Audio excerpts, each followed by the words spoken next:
بسم الله الرحمن الرحیم. منګه د انجینر صاحب سید آغا فارم ته چې د ننګرهار ولایت د کوز کونړ ولسوالۍ د شګي قریه او د لمټک کلي کې ودلته نو دی به تاسو ته د خپل فارم تاریخچه ووایي ان شاء الله چې دا فارم د سره کم شروع کړی او اوس کوم ځای کې دی. نو انجینر صاحب ځان معرفي کوي. بسم الله الرحمن الرحیم.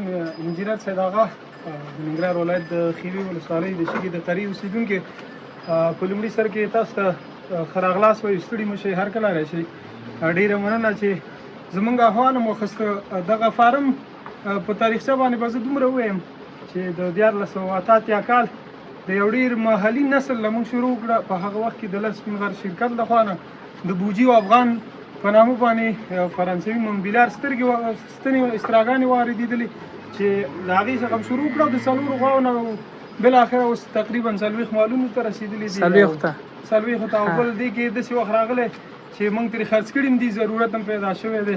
او الحمدلله اوس 2040 کال دی، ډېر زیات تغییرات راغلي دي ځکه چې موږ د ډېر یو محلي نسل نه شروع کړی وو. اوس دغه په څنګ کې غوا مې چې دا دغه د هومیګارډ نسل دی په 2018 کې شوي 3 لونګونه یې کړي. او اوس د 8 میاشتو بلار به ده او تقریبا په تیر لونګون کې تر 15 کیلو پورې شیدې کړي دي په وخت د ورځې. نو تقریبا 19 کیلو 18 کیلو د یو ټیم د شیدې تولید. نو امکان دی ولري چې په راتلونکي نسل کې د دې نه هم زیات شي. او دغه څنګه چې دا د هومیګارډ نسل دی تقریبا دا 13 میاشتې عمر لري او اوس د 2 میاشتو تیره ده. نو موږ د لس سپین غر د خدماتو څخه ډېر راضي یو. واقعا چې د هغه استراګانې راوړي چې کاملا جینومیکي، یعنی په F1 او F2 کې مکمل F3 ته چې کله اوړي مکمل دغه نسل اصلاح کېږي.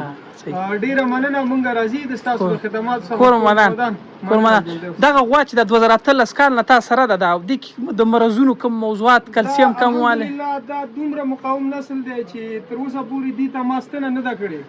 نو د دې دغه فزیکي هیکل وګوري، د پوستې دوالې وګوري، د غولانځې جوړښت وګوري، نو دا هغه نسلونه دي چې په راتلونکي کې هیڅ مشکل دي ته نه پیدا کېږي. نو دا چې دا F1 وه، دا F1 مطلب اول نسل وه، مور محلي وه او دا ورته بیا ولګېدله د هومیګارډ ستنه او اوسه پورې چې دا راوکې د دې بیا لور شته ده. دغه لور ده. ښه، د دې خوا کې دا لور ده. دې سره دا رنګ هم اصلاح شوی ورته خیل هم کړی د محلي نسل دی کې دا شي نه دی کې شته که نه هغه پخوانې د هغه نه وروسته بیا دا راغلې ده.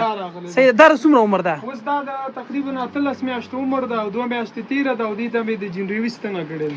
جنروي ستنه دې کړې، یعنې 14 میاشتو چې وه دا تېره شوې ده. ښه، په تېرېدلو کې خو څه مسله نشته ستاسو ته؟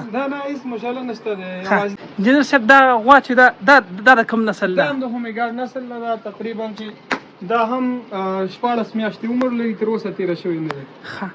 او ورپسې دا د امپوسیبل نسل ده. ښه، د امپوسیبل غوا ده. ښه، منبیلار نسل د سپین غره وړي. دا څومره عمر ده؟ دا هم تقریبا 19 میاشتو ته رسېدلی ده. یو 2 میاشتې کېږي چې تېره شوې، یعنې 15 میاشتو کې دې وار راوړی. ښه، صحیح ده.